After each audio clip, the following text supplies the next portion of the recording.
am I happy to see you? This is not called for a press conference with 4 people, but okay. Come on, guys. Yes, exactly. Thank you, everyone. I'll start with the first question, then open it up to the room. Sloane, congratulations on progressing through to the third round of the Australian Open. Just talk us through the match from your perspective today. Yeah, it was good. Obviously, it was a hard-fought match. Obviously, playing a player who's been playing well. Obviously, she made the finals in Adelaide last week. She's been super consistent on tour, so it was always going to be a tough battle, but really pleased to be through. Questions, thanks. It was a big celebration for you at the end, more than usual. I see from you. I feel like what made this one feel especially good when it was finished?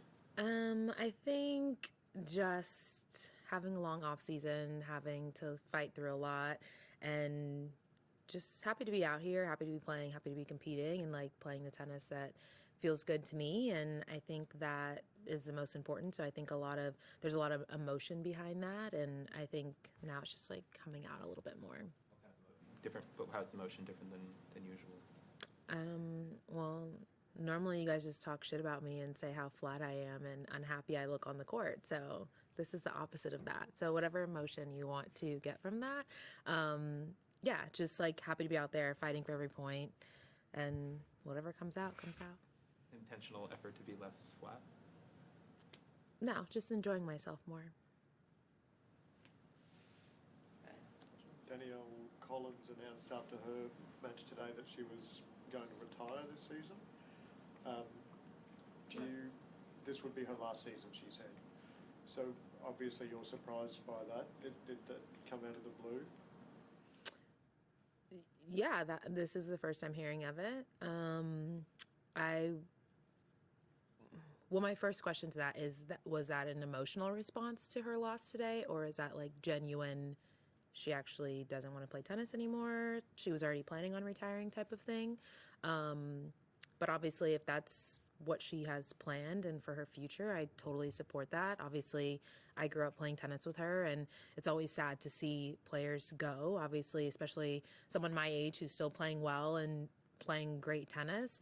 But no, I haven't heard that, and I didn't see the press conference, so I'd rather talk to her first and get the lowdown. She did come in quickly after the match. Yeah, it's emotional. It's like, I think she was up in that match, and like, it's always tennis is so up and down, and it's so emotional, and I think sometimes there's probably like 10 times last year when I wanted to retire. It's a normal feeling. You're just like, why am I out here? What am I doing this for? Why am I playing? And I mean, I don't know if it was that or if this is like truly what she has been planning.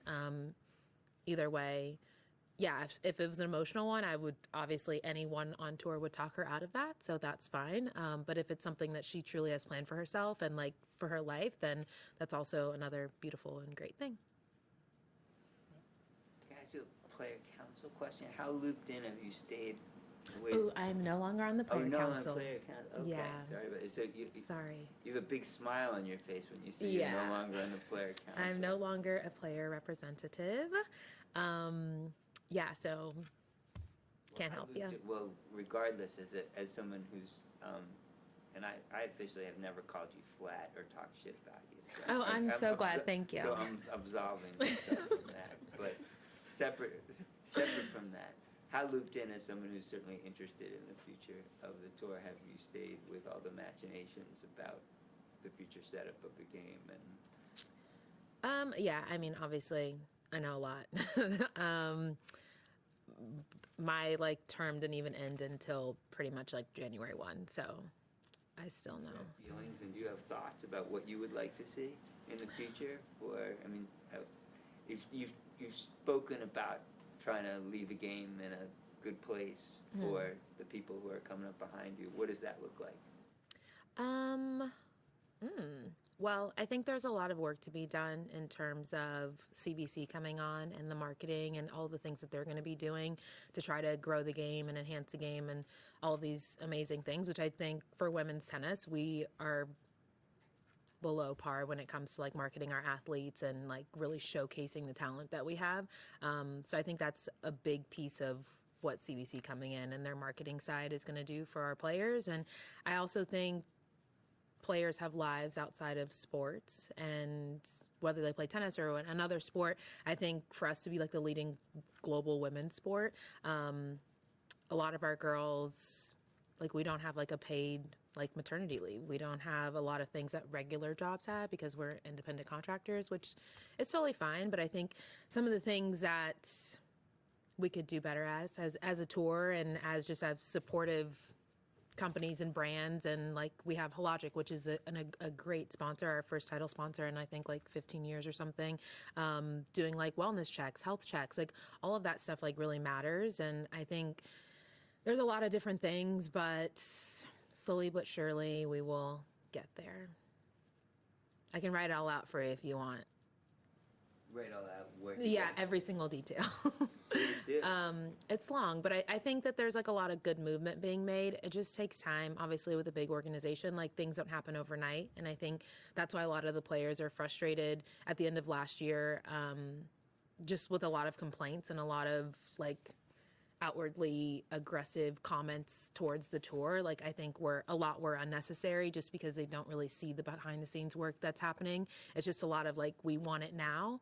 And that's just not how like business works. And it's not how you run companies and you run brands. And I think for the tour, like post-COVID, I think Steve and the player reps like worked really hard to make sure that the girls, you know, had a stable working environment for the most part.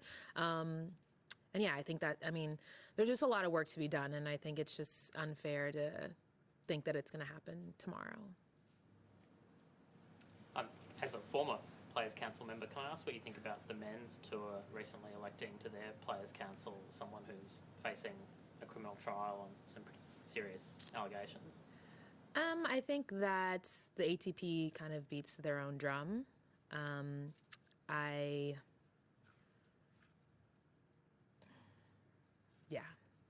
They do what they do on that side. Would that happen on the WTA tour? Probably not. But again, he's going to trial and he will be judged by his peers, and we will see what happens after that. Just to follow up on that, just as a person in leadership and a woman conscientious person, what do you think of how tennis as a whole has treated this saga over the last like 3+ years it's been going on, and the continued sort of promotion of him, which has been alienating and off-putting for a lot of fans who I've heard from? Yeah, I mean, it's obviously a difficult situation, someone that is very prominent in our sport. I think now that he will be going to trial and be facing whatever he's facing, can kind of put it to rest, whatever it is that happens.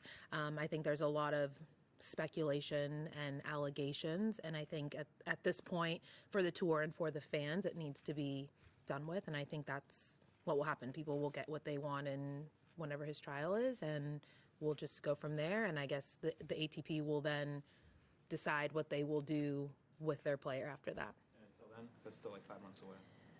I mean, for 3 years, no one's done anything, so I don't think another 5 months of waiting for a criminal trial, I guess, to happen is going to change much on either side. Thanks, everyone. Thanks. Thanks, Sloane.